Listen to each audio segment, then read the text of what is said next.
how do I get the child to change clothing with the seasons, e.g. a jumper during winter? I think it's a good question. I think keeping warm in the winter months and cool in the summer months is something that's really important to all of us.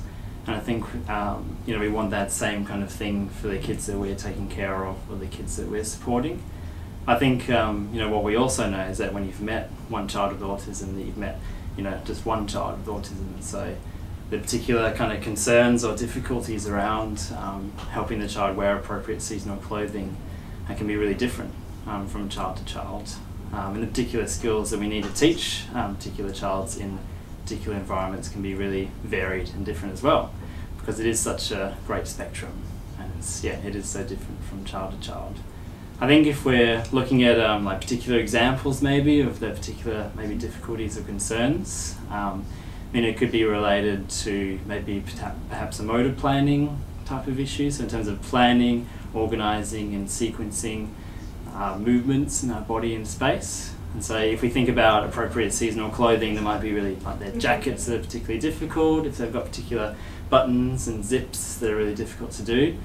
And maybe the child finds that a bit really challenging, so maybe they want to avoid kind of wearing it because they're not too sure of kind of what step is first. Perhaps it's related to a sensory need. Perhaps the feeling of the fabric or the material on the child's skin can really put them off, and maybe they don't want to wear a particular type of jacket because of that feel on their skin.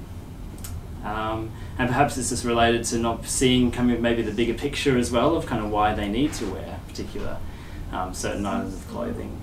So for example, they might be kind of getting ready in a warm bedroom, and that you've seen that it's going to be cold and rainy maybe later that day, and so you want them to kind of have that jacket there to prepare them to go outside. But maybe the child kind of in that moment is thinking, well, it's nice and warm in here, why do I need to put in this jacket? And so we can see that there could be one of those types of issues. There could be many more that I haven't kind of talked about.